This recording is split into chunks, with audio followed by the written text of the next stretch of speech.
নমস্কার বন্ধুরা, কুকুর শিখা রান্নাঘরে সকলকে স্বাগত। আজ আমি নিয়ে এসেছি সবার পছন্দের টক ঝাল মিষ্টি চালতার আচার রেসিপি। এটা কিন্তু খুবই টেস্টি হয় খেতে, আর অনেক দিন ধরে স্টোর করে রেখেও কিন্তু খাওয়া যায়। তাহলে আসুন দেখে নেওয়া যাক কিভাবে আমি এই আচারটা তৈরি করব। এখানে আমি দুটো চালতা, মাঝারি সাইজের দুটো চালতাকে কেটে এইভাবে দেখুন সরু সরু করে একটু চড়া রেখে রেখে কেটে নিয়েছি, আর উপরে খোসাটা কিন্তু ছাড়িয়ে নিতে হবে। এরপর আমি একটা মশলা তৈরি করে নেব, তার জন্য গ্যাসের উপরে একটা কড়াই বসিয়ে দিয়েছি। এবার আমি 2 টিস্পুন গোটা ধনে দিয়ে দিলাম, আর 1 টিস্পুন মৌরি নিয়ে নিয়েছি, আর 1 টিস্পুন গোটা জিরে নিয়ে নিলাম, আর 3 থেকে 4টে শুকনো লঙ্কা নিয়ে নিয়েছি। এরপর এই মশলাটাকে ড্রাই রোস্ট করে নেব। মশলাটা 2-3 মিনিট নাড়াচাড়া করে ড্রাই রোস্ট করে নিয়েছি। দেখুন মশলাটা, এবার আমি মশলাটাকে নামিয়ে মিক্সিতে গুঁড়ো করে নেব। মশলাটা আমি একটা প্লেটে নামিয়ে নিচ্ছি। এবার ঠান্ডা হয়ে গেলে মিক্সিতে আমি এটাকে গুঁড়ো করে রাখবো।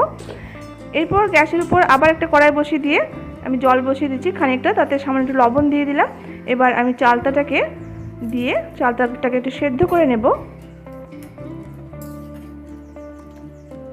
এরপর একটা ঢাকা দিয়ে দেবো। এবার চালতাটাকে আমি ফুটিয়ে নিয়ে বেশ করে চালতাটা সেদ্ধ করে নেব। মিনিট 4-5 পর এবার দেখে নেব। দেখুন চালতাটা সেদ্ধ হয়ে গেছে, আমি তো দেখে দিই। দেখুন একদম নরম হয়ে গেছে,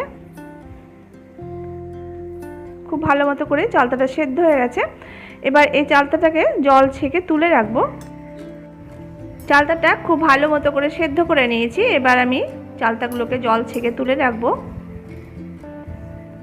এরপর চালতাটা ঠান্ডা হয়ে গেলে এবার একটা চালতাকে নিয়ে শিলনোড়াতে দিয়ে এইভাবে করে একটু থেতো করে দেব। এতে কি হবে, চালতার ভেতরে নুন ঝাল মিষ্টি খুব ভালো করে ঢুকবে, আর তার ফলে চালতা আচারটা খেতেও ভালো লাগবে। আপনারা আপনাদের মতো করে কম বেশি থেতো করে নিতে পারেন। এইভাবে আমি সমস্ত চালতাগুলোকে থেতো করে নেব। দেখুন সমস্ত চালতাগুলোকে এইভাবে করে থেতো করে নিয়েছি। এরপর গ্যাসের উপরে আবার আমি একটা কড়াই বসিয়ে দিয়েছি, তাতে 1 টেবিলস্পুন পরিমাণ সরষের তেল দিয়ে তেলটাকে গরম করে নিলাম। এবার গরম তেলের মধ্যে 1/2 টিস্পুন পাঁচফোড়ন দিয়ে দিয়েছি, আর দুটো শুকনো লঙ্কাকে দুভাগ করে দিয়ে দিয়েছি। এবার এই ফোড়নটা একটু ভাজা ভাজা করে নেব। ফোড়ন থেকে সুন্দর একটা ভাজা গন্ধ বেরিয়ে গেছে। এরপর আমি সেদ্ধ করে রাখা চালতাটা এই তেলের মধ্যে দিয়ে দিয়েছি। এরপর একটু নাড়াচাড়া করে নেব। নাড়াচাড়া করে একদম শুকিয়ে নিতে হবে, ভিতরে যেন একটু জল না থাকে। বেশ করে কিন্তু একটু শুকনো করে নিতে হবে নাড়াচাড়া করতে করতে। দেখুন চালতাগুলো অনেকটা ড্রাই করে নিয়েছি। এরপর আমি এখানে টেস্ট হিসেবে লবণটা দিয়ে দিয়েছি, আর এখানে 1/2 টিস্পুন পরিমাণ হলুদের গুঁড়ো দিয়েছি। লবণ আর হলুদটা দিয়ে আরও 2-3 মিনিট নাড়াচাড়া করে নেব। লবণ আর হলুদটা দিয়ে চালতাটাকে নাড়াচাড়া করে বেশ করে একদম ড্রাই করে নিয়েছি। এরপর আমি এখানে গুড় দিয়ে দেবো, তবে গুড়ের জায়গায় আপনারা চাইলে চিনিও ইউজ করতে পারেন।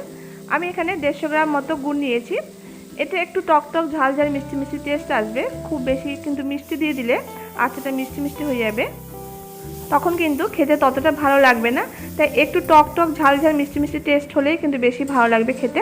তবে আপনারা যদি বেশি মিষ্টি খেতে চান সেক্ষেত্রে গুড়ের পরিমাণটা বাড়িয়ে দিতে পারেন। এরপর গুড়টা দিয়ে নাড়াচাড়া করতে করতে দেখুন গুড়টা গলতে শুরু করেছে। এবারে অনবরত এটাকে নাড়াচাড়া করে ড্রাই করে নিতে হবে। অনবরত কিন্তু নাড়াচাড়া করতে থাকতে হবে, নাহলে কিন্তু গুড়টা কড়াইতে লেগে গিয়ে কিন্তু একটা পোড়া পোড়া গন্ধ হয়ে যেতে পারে। সেই জন্য অনবরত নাড়াচাড়া করতে হবে।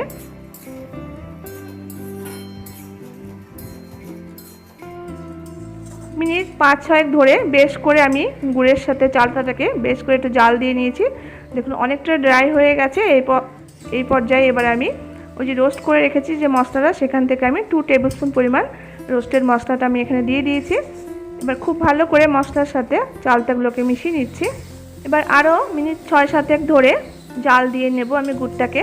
এবার দেখুন অনেকটা শুকনো শুকনো হয়ে গেছে, গায়ে লেগে লেগে যাচ্ছে, তখন আপনারা বুঝবেন যে চালতার আচারটা তৈরি হয়ে গেছে।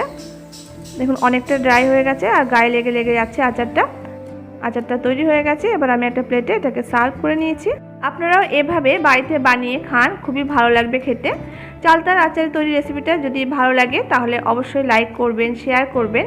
আর যারা এখনও চ্যানেলটি সাবস্ক্রাইব করেননি, ভালো লাগলে চ্যানেলটি সাবস্ক্রাইব করার অনুরোধ রইল। দেখা হচ্ছে পরবর্তী রেসিপির সাথে। ততক্ষণের জন্য সবাই খুব ভালো থাকবেন, সুস্থ থাকবেন। ধন্যবাদ।